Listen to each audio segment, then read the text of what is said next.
പിന്നീട് ഈ പാട്ടിലേക്ക് വരുമ്പോൾ ഒരുപക്ഷെ ആദ്യം അലൂഷിയെ പോപ്പുലറാക്കിയ പ്രകടനം ഏതായിരുന്നു?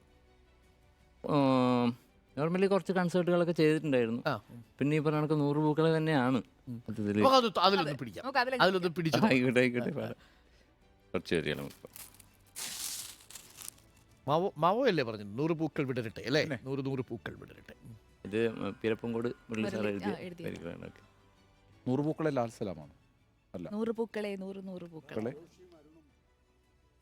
ഗസലും പ്രസംഗവും നല്ലൊരു കൊണ്ടുനടന്നിട്ടുള്ള ആളുകളാണ്. ഞങ്ങളുടെ നല്ലൊരു കോംബോ തല നോക്കിയാൽ മതി. ഞങ്ങളൊരു ഗംഭീര ഫോട്ടോ ഉണ്ട് ഞങ്ങൾ സംസാരിക്കുന്നത്. ഓക്കെ, അപ്പൊ നമുക്ക് 100 പൂക്കളിലേക്ക് 100 പൂക്കളെ 100 പൂക്കളെ ലാൽ സലാം ലാൽ സലാം ലാൽ സലാം സഖാക്കളെ 100 പൂക്കളെ 100 പൂക്കളെ ലാൽ സലാം ലാൽ സലാം ലാൽ സലാം സഖാക്കളെ നൂതനേതിഹാസ മധുര സമര രംഗഭൂമിയിൽ നിന്നുയർന്ന പൂക്കളെ നൂതനാശയങ്ങളെ ലാൽ സലാം ലാൽ സലാം ലാൽ സലാം സഖാക്കളെ അലനിന്റെ നാട്ടിലായി നവംബർ 7 ഇന്നലെ ഉദിച്ച രക്ത താരമേ ഉദയരാഗ പുഷ്പമേ ലാൽ സലാം ലാൽ സലാം ലാൽ സലാം സഖാക്കളെ 100 പൂക്കളെ 100 പൂക്കളെ ലാൽ സലാം ലാൽ സലാം ലാൽ സലാം സഖാക്കളെ. ഈ ഒന്നുകൂടി അപ്പുറത്തെ പാടിയാൽ ഇവിടുത്തെ ഒരാള് ഇപ്പൊ സ്റ്റാർട്ട് ചെയ്ത്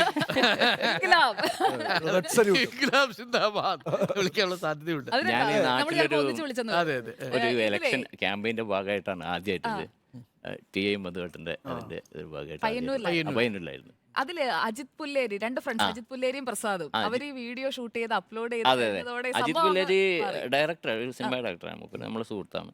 ഉണ്ണികൃഷ്ണൻ നമ്പൂരിന്റെ കൊച്ചുമകനാണ്. മൂപ്പരാണ് ഇത് പകർത്തിയിട്ട് ഇങ്ങനെ സോഷ്യൽ മീഡിയയിലൊക്കെ ഇട്ട്. അലോഷി പൊതുവെ രാഷ്ട്രീയമൊക്കെ ശ്രദ്ധിക്കും അല്ലേ? വാർത്തകൾ ശ്രദ്ധിക്കും. വാർത്തകൾ ചൂടുള്ള കാപ്പി രാവിലെ കാണും.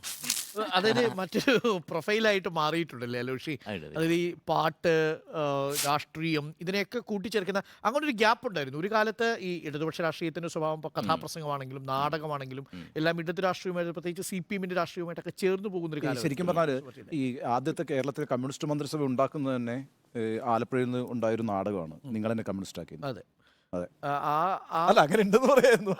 നാടകം വളരെ പ്രധാനപ്പെട്ട കാര്യം. ആൾക്കാർക്ക് വീണ്ടും ആലപ്പുഴയായിട്ട് കണക്ട് ചെയ്തു എന്നുള്ളതല്ല, നിങ്ങൾക്ക് ഒരു വലിയ തത്വശാസ്ത്രം പറഞ്ഞു കൊടുക്കുക. പിന്നെ നിങ്ങൾ എന്നെ കമ്മ്യൂണിസ്റ്റ് ആക്കിയ ഒരു നാടകം കഴിയുമ്പോൾ ശരിക്കും പറഞ്ഞാൽ ആളുകൾ കമ്മ്യൂണിസ്റ്റുകളായി മാറി.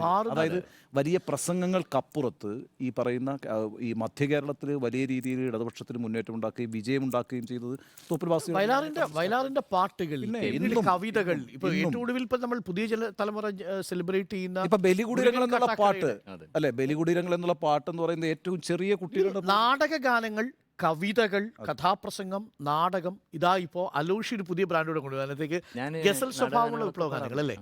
അതിൽ എനിക്ക് അലോഷിയുടെ പാട്ടുകളിൽ നിന്ന് അല്ലെങ്കിൽ എന്തെങ്കിലും കാണുമ്പോൾ ചോദിക്കണമെന്ന് ആഗ്രഹിച്ചിരുന്നത്, ഈ നമ്മളായി കൊണ്ടുവരുന്ന പാട്ടുകൾ അല്ലെങ്കിൽ നമ്മുടെ ഒരു ആത്മാംശമുള്ള പാട്ടുകൾ, അങ്ങനെയുള്ള പാട്ടുകളോട് അടുത്ത് നിൽക്കുന്ന ഒരു ക്യാരക്ടറാണ് അലോഷിയുടേതെന്ന് പാട്ടുകൾ കേൾക്കുമ്പോൾ. അതായത് നമ്മുടേതായ, നമ്മുടെ ഒരു ജീവന്റെ അല്ലെങ്കിൽ നമ്മുടെ ഒരു ആത്മാവിന്റെ, നമ്മുടെ ഒരു ക്യാരക്ടറിന്റെ ഒക്കെ ഒരു അംശം വരുന്ന പാട്ടുകൾ, അങ്ങനെയുള്ള സംഗീതം അതൊരു ലോങ് ലാസ്റ്റിംഗ് ആയിരിക്കുമെന്ന് തോന്നിയിട്ടുണ്ടോ? തീർച്ചയായും അതാണ് അതിനൊരു ഓഡിയൻസ് ഉണ്ട്. മീൻസ് പല ഷോകളും ഇപ്പം യൂത്തിന് മാത്രമായിട്ട് ഇങ്ങനെ ചുരുങ്ങുന്നു. എബോവ് 48 ആൾക്കാർക്ക് വേണ്ടിയിട്ടുള്ള എന്തെങ്കിലും ചെയ്യണോ, ഞാൻ അങ്ങനെ വിചാരിക്കുന്നത്. അവർക്ക് കേൾക്കാനുള്ള പാട്ടുകൾ, അവർ ആസ്വദിക്കുന്ന കുറേ പാട്ടുകളുണ്ട്. അതിന് ഈ പറഞ്ഞൊക്കെ വല്ലാത്ത പുകയും വെടിയൊന്നും ഇല്ലാത്ത പരിപാടികൾ കാണാൻ ആഗ്രഹിക്കുന്ന കൂട്ടം വേറെ ആഗ്രഹിക്കുന്ന 40+ ഒക്കെ ഉണ്ട്. ആഘോഷിക്കുന്നവരാണ്.